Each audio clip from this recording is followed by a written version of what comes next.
Bom dia, meus irmãos, meus amigos aqui do nosso grupo Grãozinhos no Caminho, do nosso canal do YouTube. Sejam todos bem-vindos mais uma vez, mais uma segunda-feira, semana nova começando, ao nosso pequeno estudo do Evangelho segundo o Espiritismo, do Livro dos Espíritos, nossos grãozinhos no caminho.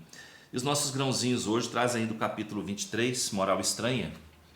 Deixai aos mortos o cuidado de enterrar seus mortos.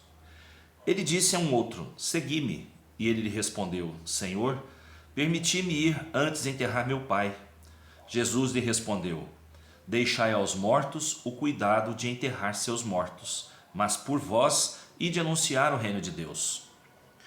Que podem significar essas palavras? Deixai aos mortos o cuidado de enterrar seus mortos.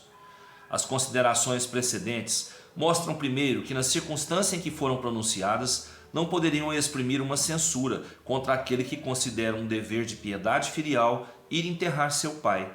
Elas encerram, porém, um sentido profundo que só um conhecimento mais completo da vida espiritual poderia fazer compreender.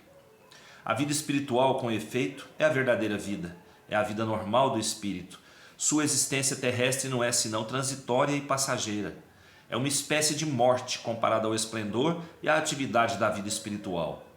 O corpo não é senão uma veste grosseira que reveste momentaneamente o espírito, verdadeira cadeia que o prende à gleba da terra e da qual se sente feliz de estar livre. O respeito que se tem pelos mortos não se prende à matéria, mas, pela lembrança, ao espírito ausente. É análogo àquele que se tem pelos objetos que lhe pertenceram, que tocou, e aqueles que o amam guardam como relíquias. É o que esse homem não poderia compreender por si mesmo. Jesus lhe ensina, dizendo: não vos inquieteis com o corpo, mas pensai antes no espírito. E de ensinar o reino de Deus, e de dizer aos homens que sua pátria não está na terra, mas no céu, porque lá somente está a verdadeira vida. Mais uma vez, né, gente? Mais uma vez eles vêm falar pra gente, né, que a vida verdadeira é a vida espiritual e que nós temos que preocupar mais com o espírito do que com a matéria, não é? Se ele falou para a pessoa que perguntou ele se ele permitia ir enterrar o pai primeiro para depois seguir, né, seguir a Jesus, ele falou que deixai aos mortos o cuidado de enterrar seus mortos. Ele quis dizer: deixai aos espíritos o cuidado dos espíritos que desencarnam, né? E que a gente tem que preocupar, sim, em levar a palavra, em levar o amor, em levar as ideias do Cristo para todos aqueles que estão no nosso caminho. Nós temos que cuidar do espírito, do nosso espírito e do espírito dos outros. Mostrar aos espíritos dos outros o melhor caminho a seguir. É o caminho do amor e da caridade, não é? E se a gente tiver consciência disso e praticar verdadeiramente isso no nosso caminhar terreno, né, a lei de amor e caridade, nós vamos estar cuidando certamente do nosso espírito, do progresso do nosso espírito, do seu crescimento. Então vamos procurar esquecer a matéria. Vamos nos desvencilhando dos laços que nos prendem à terra, né? Vamos nos desvencilhando de tudo que é ligado ao orgulho, à vaidade, ao egoísmo, né? A mesquinhez, a falta de perdão, a falta de amor. Vamos nos desligar disso e vamos nos apegar cada vez mais às palavras do Cristo, levar o amor aos nossos irmãos, amando a nós mesmos. Tá certo? Valorizando todos os momentos que Deus deu pra gente aqui nessa terra. E agradecendo a Ele por isso, né, gente?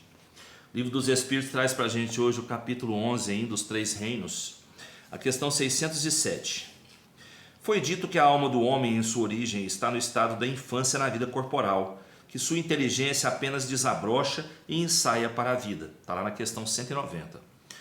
Onde o espírito cumpre essa primeira fase? Numa série de existências que precedem o período a que chamais humanidade. A alma pareceria assim ter sido o princípio inteligente dos seres inferiores da criação? Não dissemos que tudo se encadeia na natureza e tende à unidade? É nesses seres que estais longe de conhecer totalmente que o princípio inteligente se elabora, se individualiza pouco a pouco e ensaia para a vida, como dissemos. É de alguma sorte um trabalho preparatório como o da germinação, em seguida ao qual o princípio inteligente sofre uma transformação e se torna espírito. É então que começa para ele o período de humanidade, e com ele a consciência de seu futuro, a distinção do bem e do mal e a responsabilidade dos seus atos. Como depois do período da infância vem o da adolescência, depois da juventude e enfim a idade madura. Não há de resto nessa origem nada que deva humilhar o homem. Os grandes gênios são humilhados por terem sido feitos informes no seio de sua mãe? Fetos informes no seio de sua mãe? Se alguma coisa deve humilhá-lo, é a sua inferioridade diante de Deus e sua impotência para sondar a profundeza dos seus desígnios e a sabedoria das leis que regem a harmonia do universo. Reconhecei a grandeza de Deus nessa harmonia admirável que torna tudo solidário na natureza.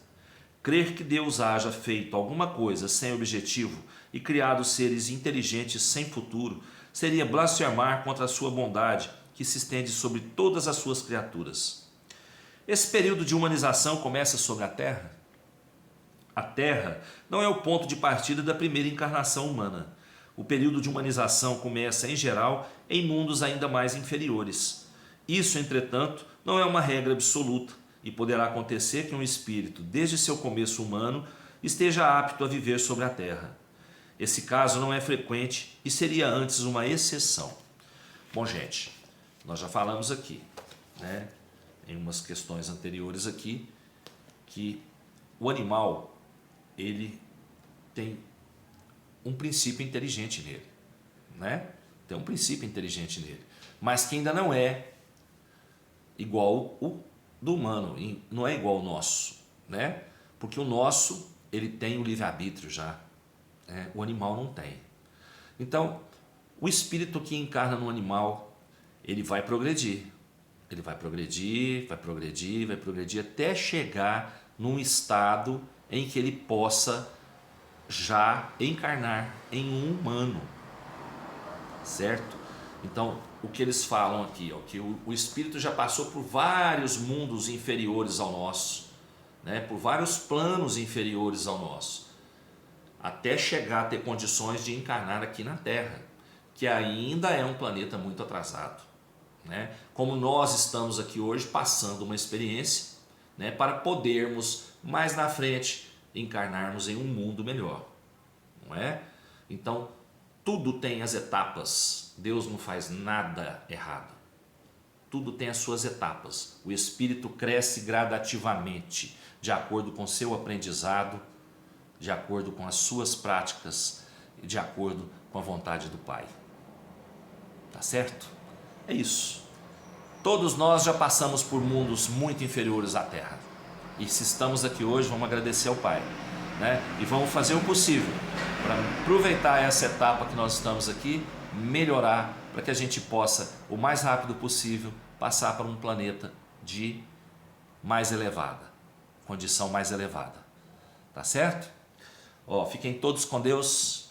Uma ótima semana para todos nós, com muita paz, luz, harmonia em nossos corações, em nossos trabalhos, em nossos lares, né? Muito trabalho, muita saúde e alegria para nós todos. Que Jesus nos abençoe. Até amanhã, se Deus quiser, e eu tenho certeza que Ele quer. Beijo no coração, pessoal.